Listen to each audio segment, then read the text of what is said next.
This is Anupam Govil, partner with Avasant. I lead the digital transformation practice globally for Avasant. Today, we're here to have a panel discussion on Jamaica's nearshore opportunities, which is part of the Explore Do Business Jamaica Investment Conference. And I'm going to have an esteemed group of panelists with me to talk about how Jamaica can capture the new opportunities emerging in this post-COVID era. But before we get to them, I'd like to share a few slides to, talk about how the post-COVID era has really driven a new set of opportunities and what do those look like? How can a nearshore destination like Jamaica capture those? So as we can see that the digital economy has been changing the way businesses operate for quite a while. On one hand, we've had rising digital demand from digital consumers, digital companies, offices that have been converting to smart offices, and then we have also smart cities and government. On the other hand, there have been a number of accelerators that are furthering this digital transformation. We have tremendous access to compute power. We're seeing a lot of hyperconvergence between digital technologies like AI, automation, analytics, IoT, blockchain. We're seeing access to ubiquitous connectivity. And finally, we're seeing the availability and profusion of borderless digital talent. What that's resulting is in the emergence of digital products, services, digital processes and operating model, and digital business models. Now, what's happened in the past 18, 20 months is we had this huge black swan event that nobody, of course, could have predicted. Ironically, this has actually spurred the rapid adoption of digital innovation and propelled the whole world into a new age much faster than we could have imagined. Who would have thought that we would be seeing our doctors through telemedicine or getting all our essentials delivered at home during these testing times? Based on the studies that Avasant did early on and then throughout the progress of COVID, while there was an impact in terms of businesses spending on IT and digital initiatives in the first 3-4 months of the pandemic, eventually the demand actually picked up and businesses realized they had to adjust, recalibrate to operate in this new normal, become more virtual, become more digital, accelerate the adoption of unified communication so they could work remotely, their workers could work from anywhere, move towards hybrid cloud, automate processes, enhance cybersecurity. And in fact, in the most recent study, we are seeing that the digital transformation investments are rising at a much faster pace than they were before COVID. So essentially, this tremendous rise of digitalization is opening up a new era of possibilities and opportunities for digital services, and that is the future. For a country like Jamaica, the key development pillars are having a thriving digital ecosystem, access to good digital talent, and an enabling, sustaining environment.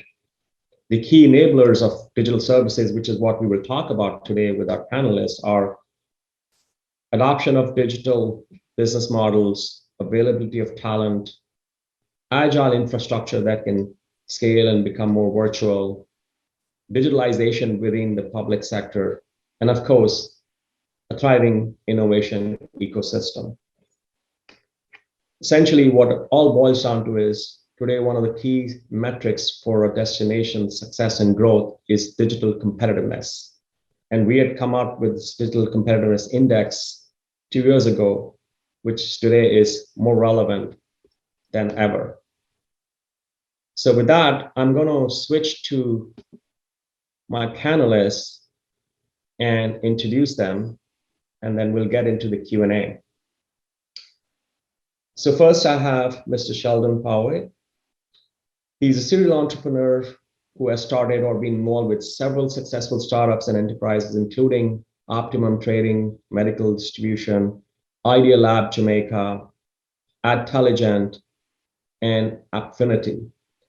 He's also the founder and currently the CEO of Innovate 10X, a leading digital transformation firm.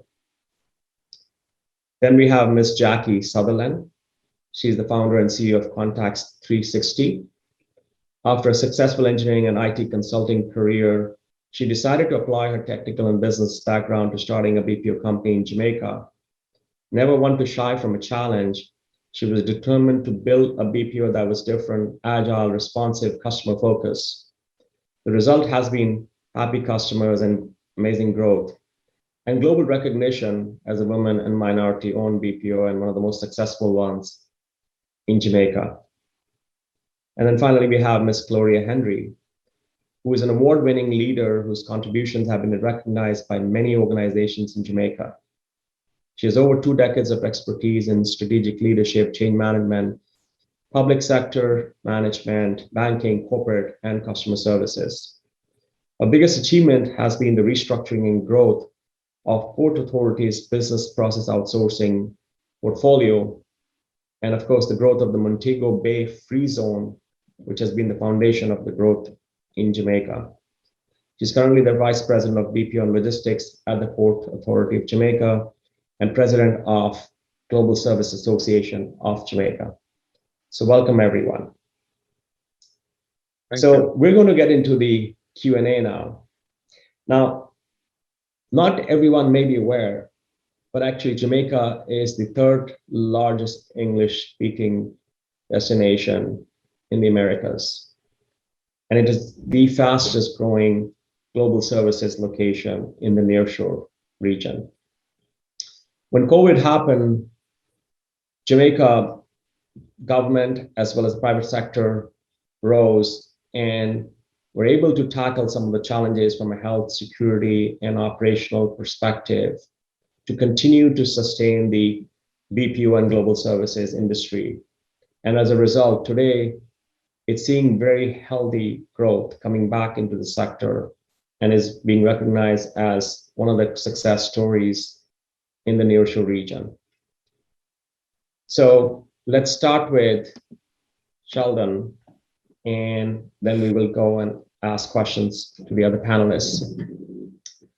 So Sheldon, I talked about the importance of having a thriving innovation ecosystem to have a digitally competitive location.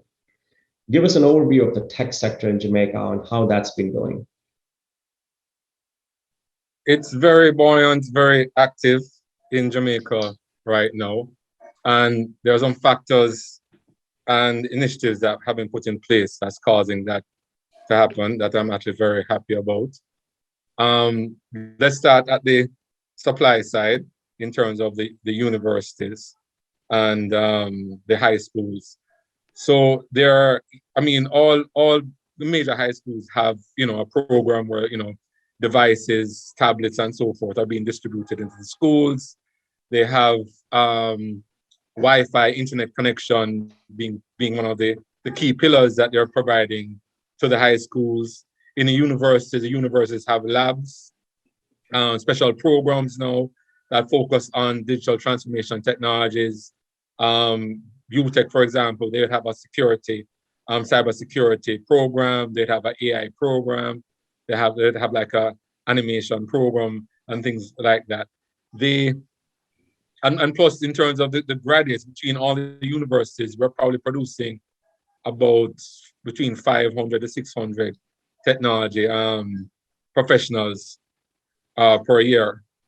In terms of the supply side, the demand side, you have a lot of the tech companies. I'm a part of the Go Digital program launched by DBJ.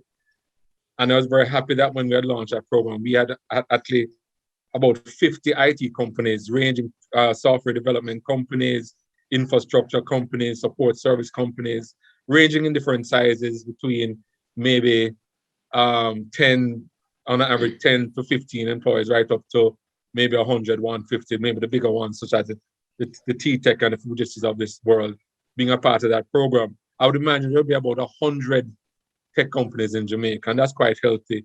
Well, I know, as I said, with averaging about 20, 30 employees each. And then in terms of the the banks, the insurance companies, the large manufacturers, they themselves would have a huge demand for IT professionals. So because of that, now you find that there's a lot of interest in technology because all of these companies, the banks need the digital transformation. The tech companies here are here to support the local industry, as well as we have been positioning ourselves, such as Innovate 10X. We have been working with a lot of international tech companies, and a few of our companies that I have in my portfolio, they are global companies. So therefore, once, for example, some of my customers, JMB and Proven, they have companies that they own right across the Caribbean. And they, for example, when they engage you with their technology, they're engaging you for the region and not only for Jamaica. That's very impressive to hear that Jamaica has really now transformed into a technical hub. And this is something that I'd long felt that Jamaica had the potential to be. I've been visiting Jamaica since 2008, advising JAMPRO and other agencies. And I think this is really, epitomizes the fact that Jamaican creativity in tech sector will now lead the next level of growth for the country. So Jackie, on to you. Of course, you've been really instrumental in driving the growth within the BPO industry, especially with a locally owned company. And you've been working with customers around the world. How do you rate Jamaica as a location versus other locations in the region, especially when you talk to customers? How are you seeing their perception of Jamaica as a destination for services?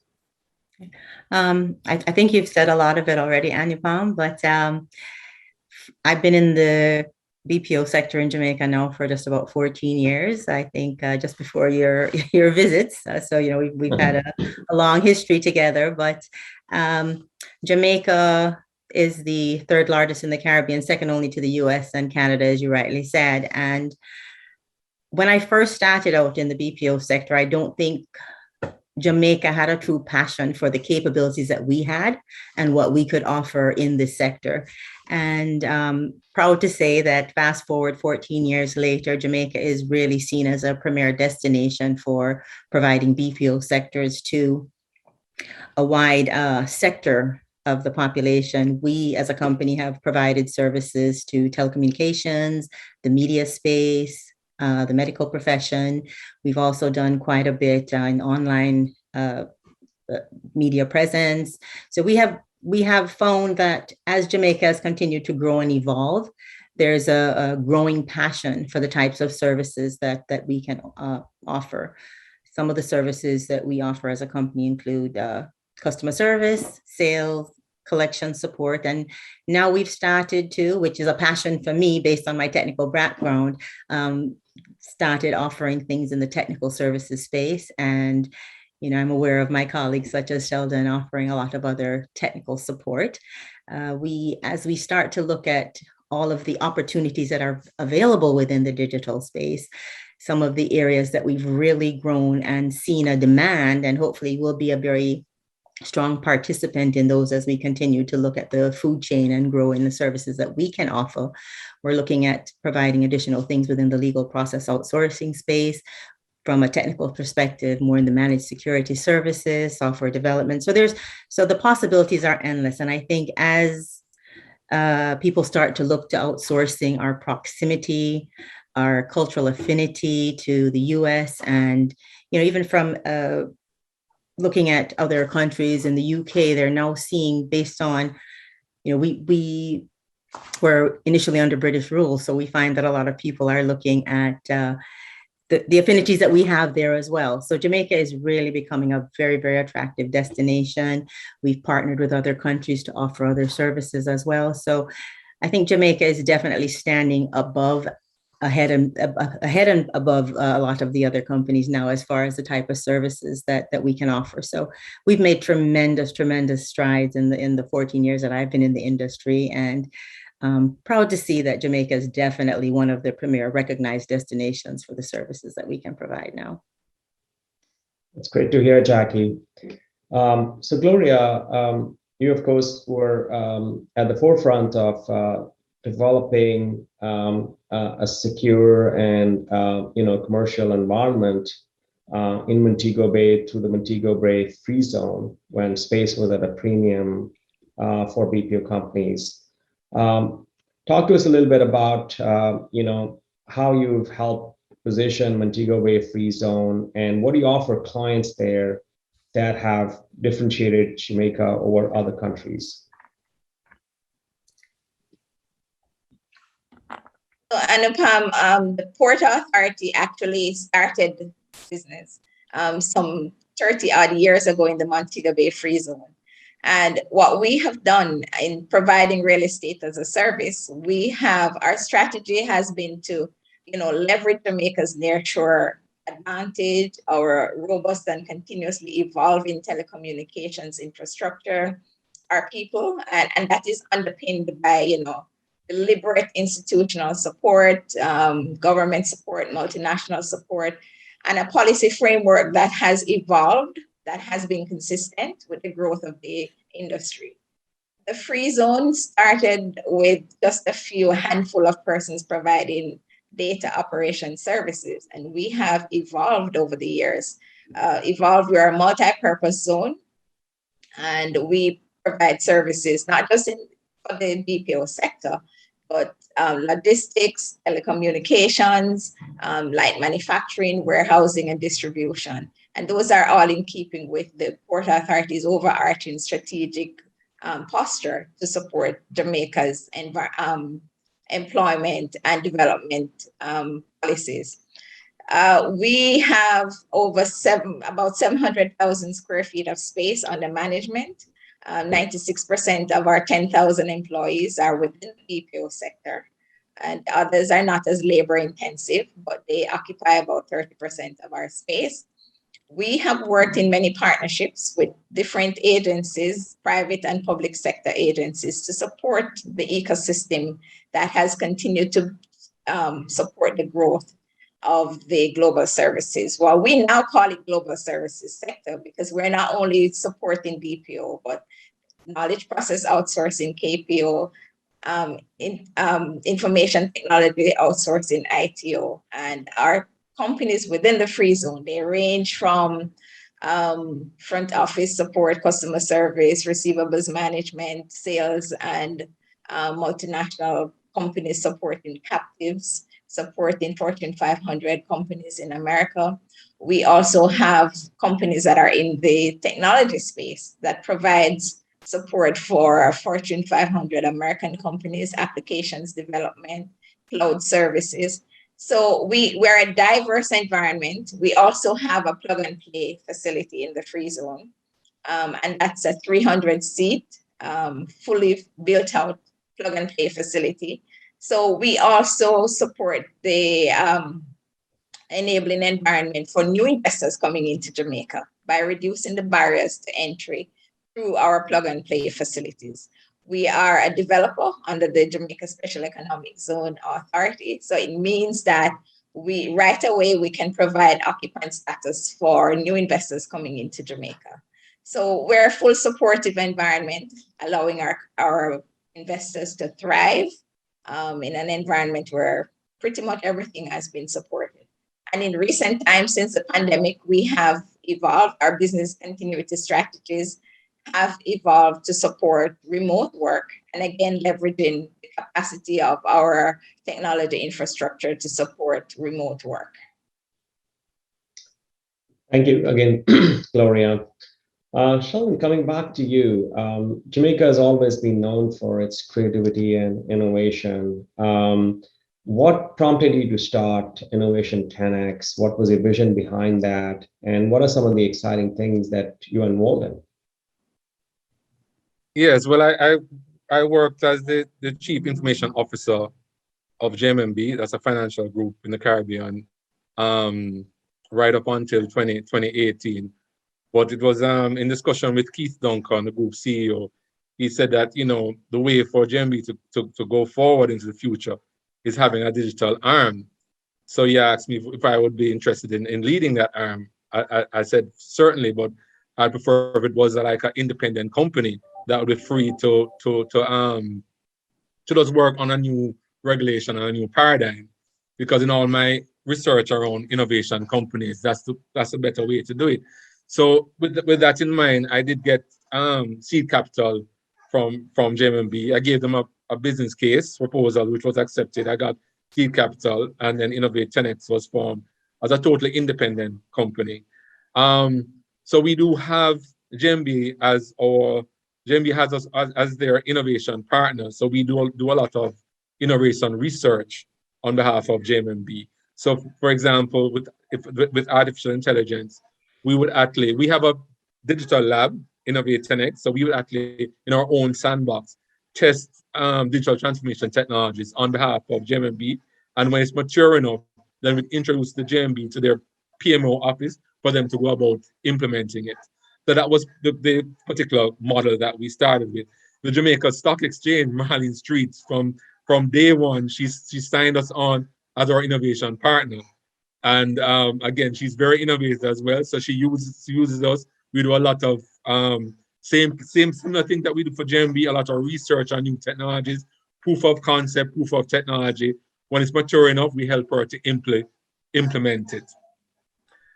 We have other customers as well. I mentioned Proven, Chris Williams. Again, have a wide range of companies right across the Caribbean. Basil Bank in St. Lucia, Roberts Manufacturing in Barbados. And again, he has engaged our firm, Innovate 10X, to look at the different technologies that apply to his wide range of businesses.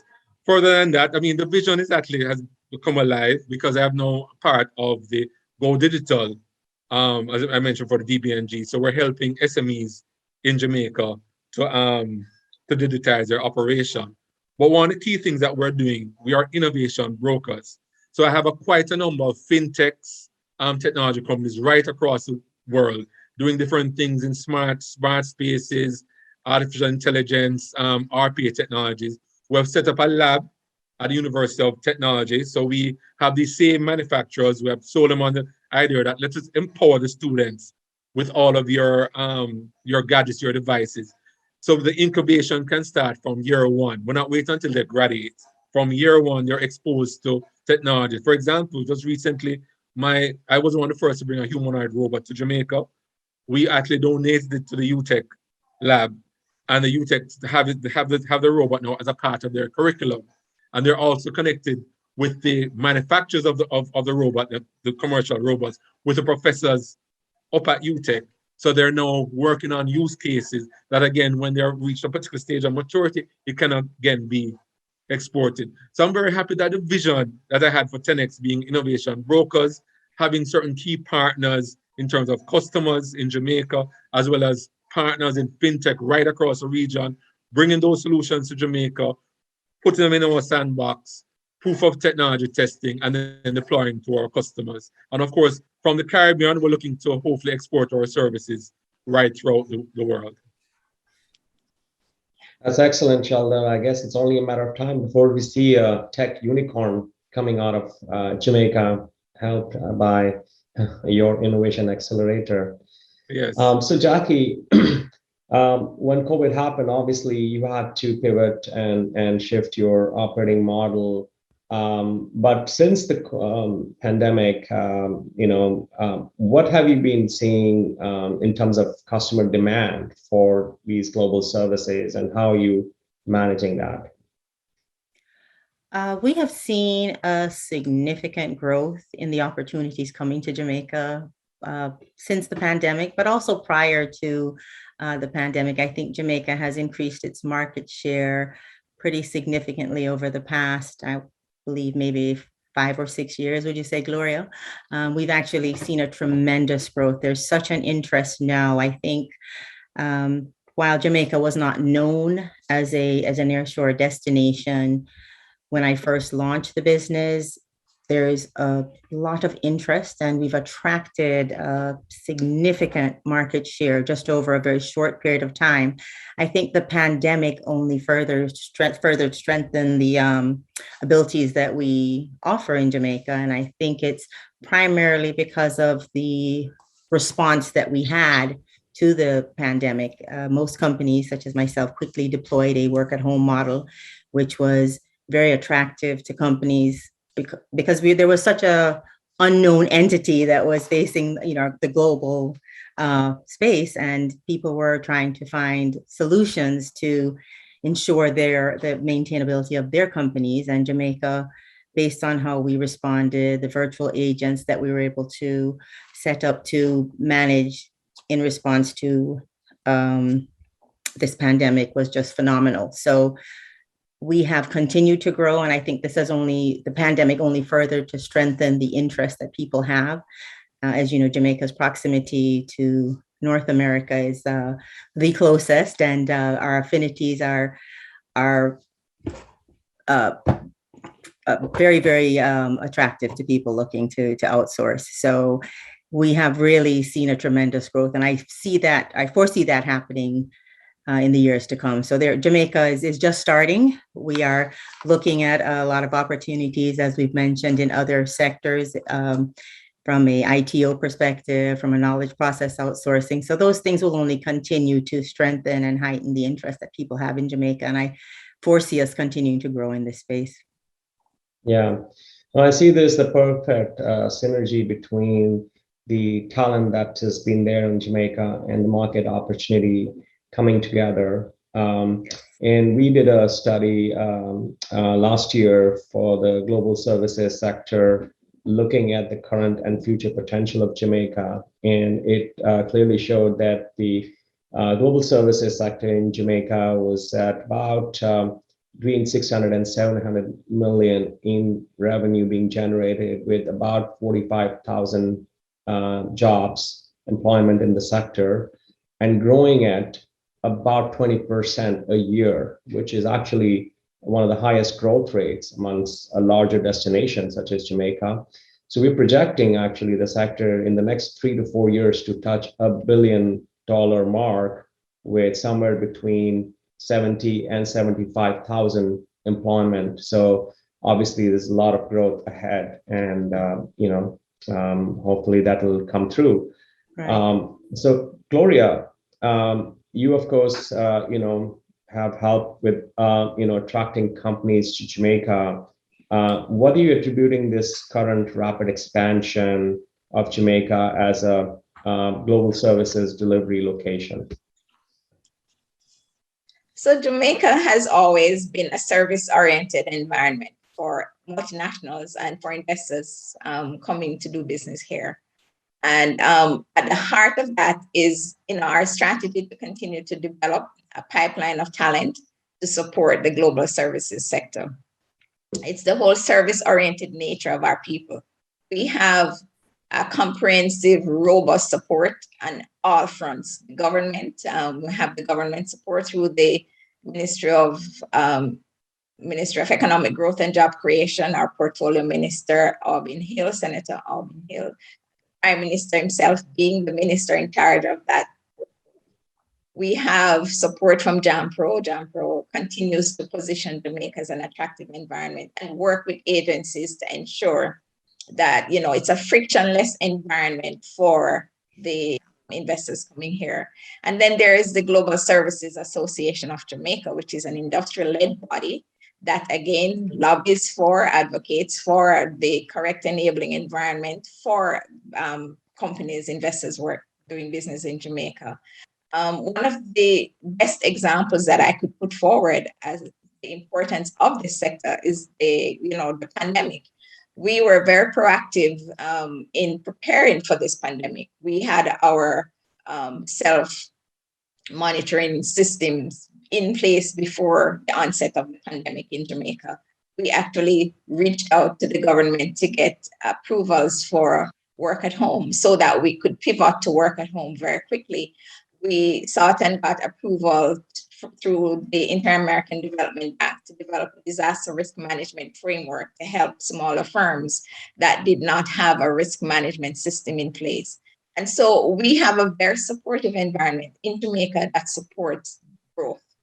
Then we have the Global Services Skills Project, and again, a novel and very important facility, the Global Services Skills Council, which really is an industry-led body that is proactive, that works with the various tertiary institutions, government agencies, private sector, to create a customizable curriculum that can, look at talent needs, that can be proactive, that can, monitor growth and see where the talent is needed. So we have a very supportive environment in Jamaica. And I think our multinationals and our global services companies that have been here, some of them for over 3 decades, can attest to that. But most importantly, we have a very productive workforce in Jamaica.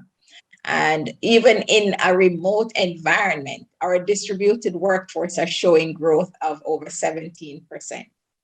We also have a low attrition rate. So, there are several factors, I think, that support growth in Jamaica. Okay, so Sheldon, in that GSS study that I mentioned earlier, we had also made one of the recommendations be that Jamaican industry go up the value chain and target more higher value services, more technology enabled services. How are you seeing, Jamaica's ability in attracting more technology businesses and investments into the country, as opposed to just pure services? I like that term that Gloria Henry coined there, the plug and play. It seems very easy. It seems fun. It seems, not a lot of hoops to jump through. The demand for tech services, it's at an all-time high right now. So right throughout the world, they're looking for tech talent. And Jamaica is producing the tech talent. And we need exposure to some of these international corporate, the tech giants and so forth, to bring them here to Jamaica. So they are coming and they're looking, right? Some of the things that I've been doing, for example, Salesforce, that's one of the leading CRM companies in the world. And they have reached out to me and said, look, we are willing to train your resources here on our technology. And if they pass the test that we have jobs for you. And they said, look, Sheldon, you go and you find the resources. We'll actually vet them, interview them. They don't even have to have a degree, but we'll vet them. And once we think that they're the right material, we'll put them through the training at our cost and then find projects. So there's a lot of opportunities like that. I mentioned to you before that I'm working with a lot of other, especially in the IoT space. We have a company now that's equipping another lab up at UTech to make the university smart. Again, they want to incubate a lot of the students there. So again, when they're finished, when they're graduate and ready, they can actually be a part of their operations. And at the same time, they don't necessarily have to work for these companies because they're not even bonding them, because it's an advantage to them because their solutions are being tested. This whole thing I spoke about, the proof of technology, testing and so forth, is something that many companies need that surface. Software testing as a whole. So what we're doing is making sure that the workforce understand where the opportunities are, right? Making sure that there are courses. It doesn't have to be a degree program, but courses people can take to get qualified. Making sure that the companies that are looking for these kind of resources find a way, join the global GSS services to make sure that companies like myself can be found. There are many others out there that can be found that you can actually connect into, and we can then showcase what services that we have in helping you to grow your business. That's a great segue into the question. If I might add, Anupam, Sure, to what Sheldon has said. So we also have the Hart College of Innovation and Technology here that is training persons for this industry. And we have the Amber Group that's training coders. I mean, their goal is to train 1,000 coders that are being used in many environments within the free zones and in Kingston, where many of our SMEs are located. We have seen growth over 60% since the pandemic, actually. I think our tech firms have thrived since the pandemic because we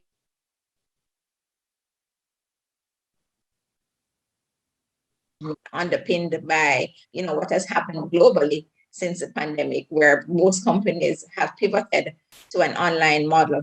So we have seen that, our firms are growing, and it is supported by, deliberate strategies locally to support our firms.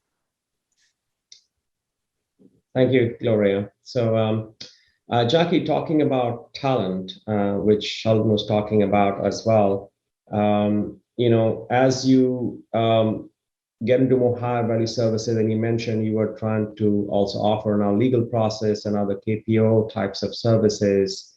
How are you finding that talent? Are you getting enough flow of those skills from the current institutions? Are you having to invest and train yourselves? Talk to us a little bit about the digital talent availability in Jamaica.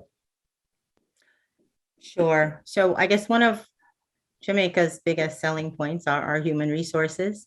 And as we continue to grow and evolve and explore new areas of opportunities, we're uncovering a lot of talent as we go through this exercise, if you will. And we have found through the institutions in Jamaica that we're finding a lot of technical expertise that we're uncovering that we didn't even know existed. I think we have such a passion for learning, and we're so eager to explore new and substantive areas that we have been able to tap into our human resource space and find a lot of legal expertise, technical expertise to help further expand our capabilities in many areas as we continue to grow up the food chain. So as a company, although we are not a technology company, we have a very solid IT department that has really helped us to tap into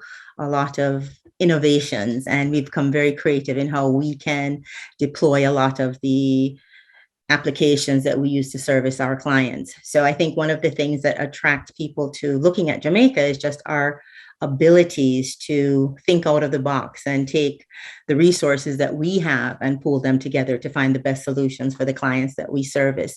And I think that's, it speaks volumes to what the clients find in the value added, looking at Jamaica as a destination for outsourcing. So we're not just providing the fundamental services that they're looking at for, but we help them to expand their capabilities. And so I think, it's really, it talks volumes to the types of things that we can do in offering further higher food chain services to the clients.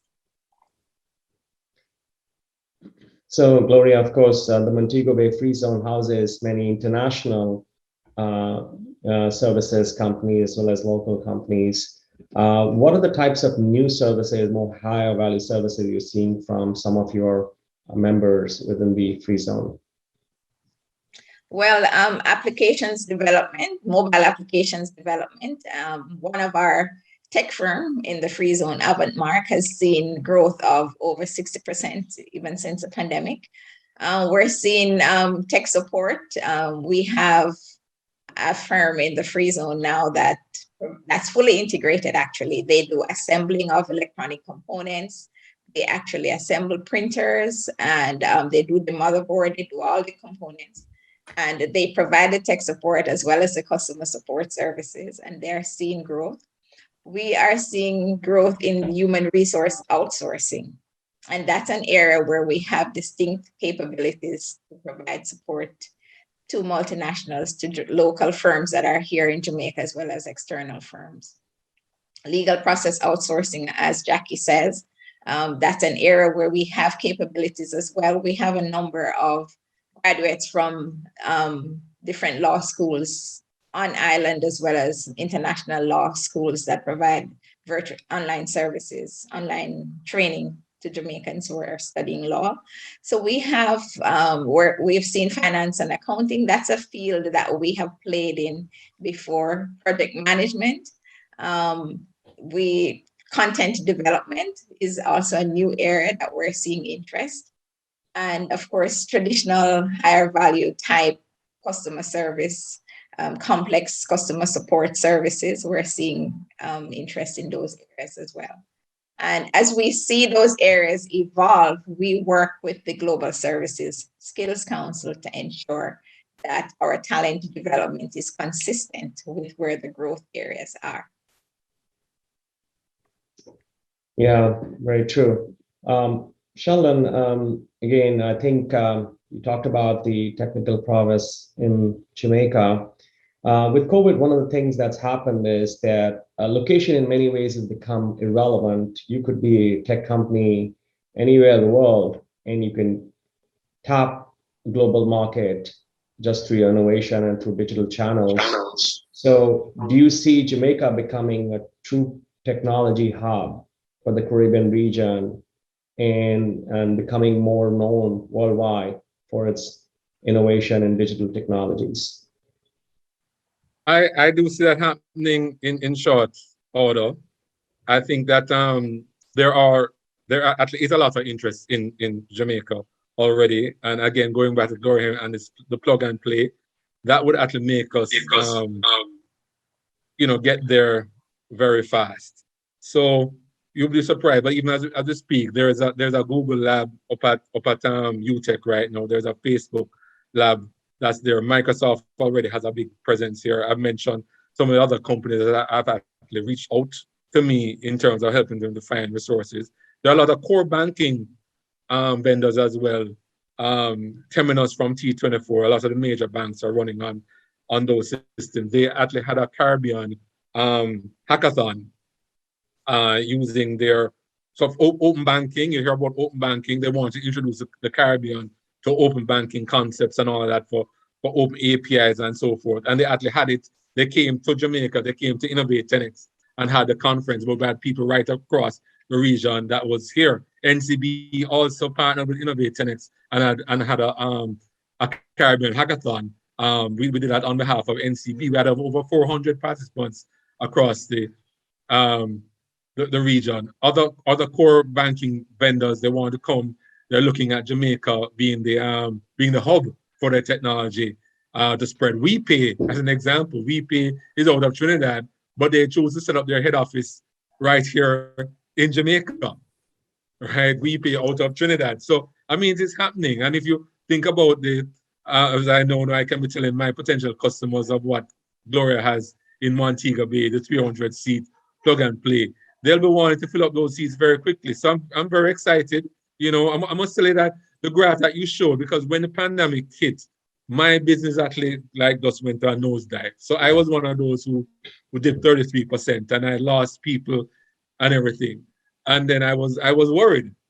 But now what I find as it has happened is that people are still have their core systems into upgrading their core system, their core infrastructure, and they still want to go digital. So that has caused firms like us to be very busy because they're not only on digital, but their core project management, changing core systems, quality assurance, all that work is still necessary. And as we continue to have successful stories, good word spreads very fast. These companies will hear that, boy, I'm actually in Jamaica, is working quite well. I mean, there's another company, Real Decoy, that's a Canadian-based company that has set up in Jamaica. They actually have about 70 software developers here in Jamaica, and they're serving most of their customers are in Canada and North America. So as more companies hear about these success stories, they'll be wanting to come here in droves. Yeah. Well, you of course have shown that anything is possible in Jamaica. And like we have Silicon Valley in California, where I'm in Austin, it's the Silicon Hills. I see Jamaica becoming the Silicon Beach in the very near future. So Jackie, as we wrap up our panel today, I'd like to hear from you.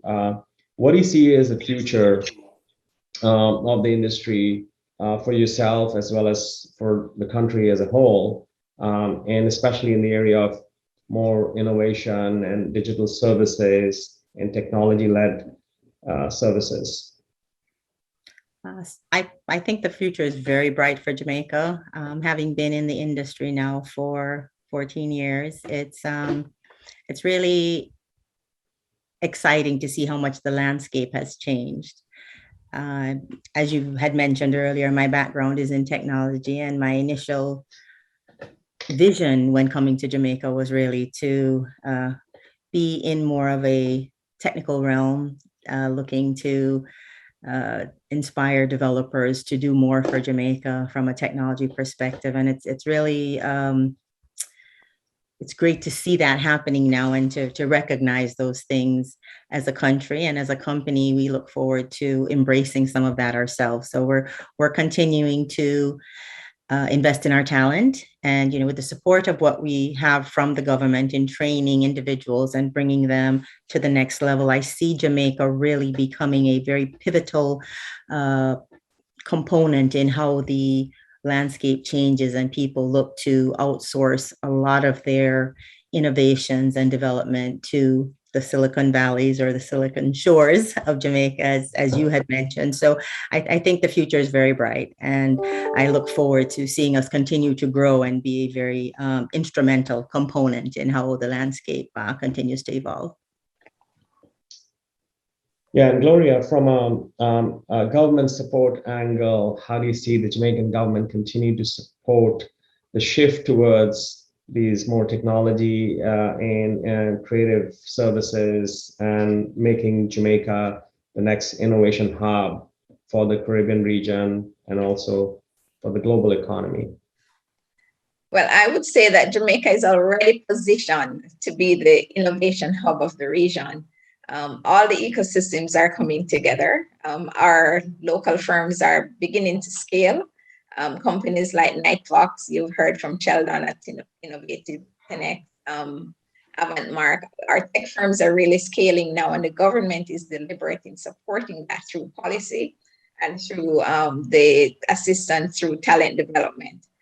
I would say that the future looks great for Jamaica, leveraging our deep and accomplished portfolio in business process outsourcing to support growth of the value chain, to support new, play in different areas like near port logistics, where we're seeing immense opportunities in 3PL and 4PL, responding to supply chain challenges coming out of this pandemic, and, providing a solution to the world to ease, some of the disruptions that we're seeing. Jamaica is positioning itself to really be a player in those areas. And JAMPRO is working now on a deliberate strategy to create a technology innovation district, which would be a similar type of plug and play that supported BPO. So we are putting in all the infrastructure in place, the government and its agencies, to make Jamaica a robust, capable, resilient, and dynamic area for that innovation hub that will support growth in the Caribbean and this region. Excellent. As we come to the close of our session, I'm going to share one last slide about, how digitalization has really leveled the playing field for everyone, and why location strategies need to align with these new realities. And I think Jamaica is showing that it is staying ahead of the curve and proactively addressing these new opportunities and shifting and pivoting to capture those new opportunities. As you can see that in this new era, we have to position as a global virtual office enabled through digital and unified communication. So you're a more agile, distributed, transboundary, to take the store to the customer, to engage through digital channels, operate through digital marketplaces, branding the country as a digital destination with availability of digital-ready infrastructure, and high adoption of digital in the private and public sector is key. And so also, of course, is the availability of digital talent, which you all have emphasized, and to position the country as the hub for digital talent. And finally, of course, pushing for more creative and innovative roles of the future, not the repetitive tasks of the past. And again, you all have shown that that's an area that Jamaica is increasingly becoming a leader in. So I would say that the future is very bright for the sector in Jamaica. The post-COVID era is unlocking new opportunities and is going to create a vibrant future for digital economies. And I'm glad to see that Jamaica will be playing a leading role in that. So with that, thank you again to you all for sharing your insights. And we look forward to connecting again in person, face to face, very soon.